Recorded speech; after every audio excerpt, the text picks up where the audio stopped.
ఏవి9 TV వార్తలకు స్వాగతం. వార్తలు చదువుతున్న ఆనంద్ కొండేటి. ఆదివాసీ గిరిజన సంఘాల జేఏసీ ఆధ్వర్యంలో ఈ నెల 9వ తేదీన కేఆర్పురంలోని ఐటీడీఏ వద్ద జరగనున్న ప్రపంచ ఆదివాసీ దినోత్సవాన్ని పురస్కరించుకుని పోలవరం నియోజకవర్గంలో ఉన్న మారుమూల గిరిజన గ్రామాల నుంచి భారీ ఎత్తున జన సమీకరణ చేపడుతున్నట్లు కొమరం భీం యువజన సంఘం వ్యవస్థాపక అధ్యక్షుడు పద్దం వెంకటకృష్ణ స్థానిక మీడియాకు వివరించారు. శనివారం మండల కేంద్రమైన జీలిగిమెల్లిలో పీవీకే ప్రాంగణం వద్ద ఆదివాసీ జెండాను వెంకటకృష్ణ ఆవిష్కరించారు. మా గిరిజనుల నాయకులందరూ కలిసి జెండాని ఎగరేస్తాం. అందరూ చప్పట్లు పట్టాలని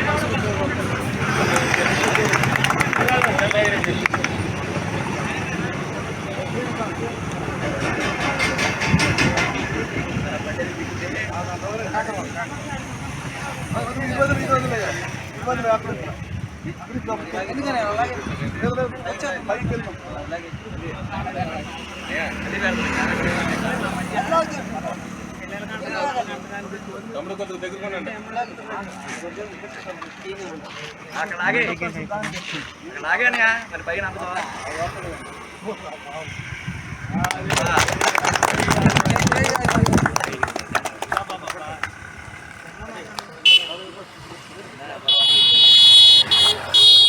జై ఆదివాసీ, జై ఆదివాసీ, జై ఆదివాసీ. ఈ సందర్భంగా ఆయన మాట్లాడుతూ జై ఆదివాసీ. అందరికీ నమస్కారం. ఈరోజు ఆదివాసీ జెండా ఎగరవేయడానికి కొమరం భీం యూత్ తరఫున కొమరం భీం యూత్ సభ్యులు వచ్చున్నారు. ఆగస్టు 9న ప్రపంచ ఆదివాసీ దినోత్సవం సందర్భంగా ఆదివాసీ జెండా ఎగరవేయడం జరుగుతుంది.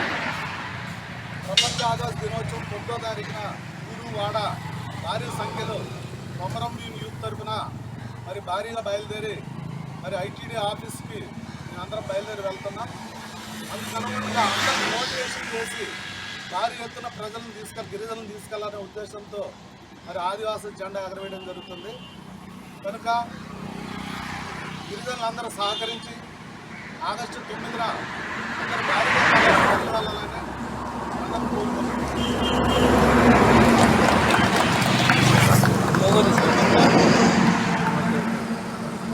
ఈ సందర్భంగా అక్కడ ఏం తెలియజేస్తారు ఏంటంటే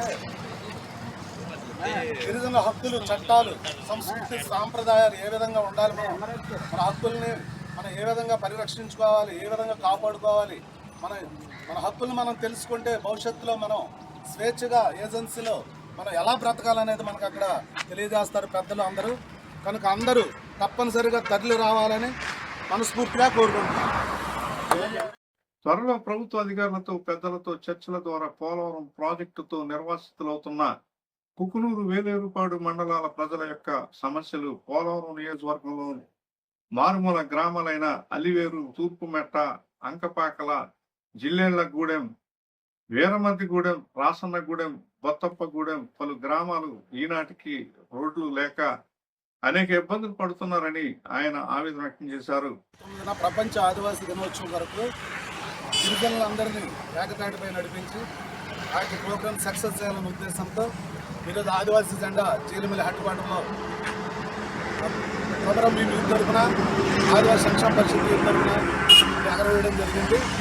ప్రతి గ్రామంలో ప్రతి గిరిజనుని మోటివేషన్ చేసి ఆగస్టు 9న కేఆర్పురం ఐటీడీ నందు జరిగే ప్రపంచ ఆదివాసీ దినోత్సవానికి అందరినీ భారీ ఎత్తున తరలించడానికి పిలుపు ఇవ్వడం జరిగింది. మేము కూడా ఈ జీలిమెల్లి మండలం నుండి ప్రపంచ ఆదివాసీ దినోత్సవానికి భారీగా తరలి వెళ్తున్నాం.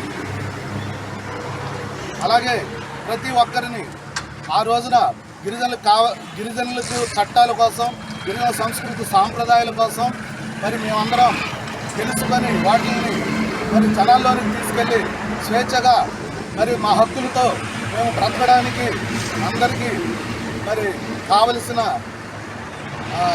ఉత్తేజాన్ని గిరిజనులందరికీ మేము అందిస్తున్నాం. కాబట్టి ప్రతి ఒక్కరూ ఆదివాసీ దినోత్సవం 9వ తారీఖున ఐటీడీ నందు హాజరు కావాల్సిందిగా కోరుచున్నారు. అధికారుల ప్రజా వ్యతిరేక భావనను విడనాడాలని అన్నారు.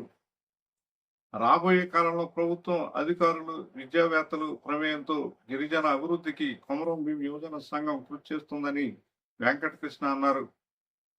వచ్చే అక్టోబర్ నెలలో కొమరం భీం భారీ విగ్రహాన్ని నెలకొల్పే దిశగా ప్రణాళికను రూపొందిస్తున్నామన్నారు. విగ్రహం అక్టోబర్ 22న మరి చీలిపల్లి హైదరాబాద్లో మరి ఆవిష్కరణ చేయడం జరుగుతుంది. నేను గిరిజన పెద్దలందరూ మరి నియోజకవర్గంలో ఉన్న పెద్దలందరిని ఆహ్వానిస్తాం.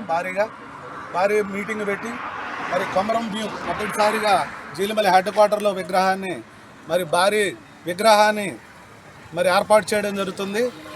దానికి గిరిజన నాయకులందరూ భారీగా అక్టోబర్ 22న మరి జీలిగిమెల్లి రావాల్సిందిగా మరి విజ్ఞప్తి చేస్తున్నాం. విగ్రహాన్ని ఆవిష్కరిస్తామని ఆ రోజు రాష్ట్ర స్థాయిలోని ఆదివాసీ గిరిజన నాయకులు, ఆదివాసీ గిరిజనులకు సంబంధించిన మంత్రులు, ఎమ్మెల్యేలు, ఎమ్మెల్సీలు, ప్రభుత్వంలో పనిచేస్తున్న వివిధ శాఖల ఉన్నతాధికారులను జీలిమిల్లి గ్రామానికి ఆహ్వానించనున్నట్లు ఆయన చెప్పారు. ఈ కార్యక్రమం మోడియం సాయి, పండు సాయి కిరణ్, చింతం పోరం, రవికుమార్, తామ, సింగన్న దొర, పరిశక రవి, చిర్రి పవన్, బొగ్గం రాంబాబు, మడకం దొర, మడకం బాలకృష్ణ, పలువురు గిరిజనులు తదితరులు పాల్గొన్నారు. జై ఆదివాసీ.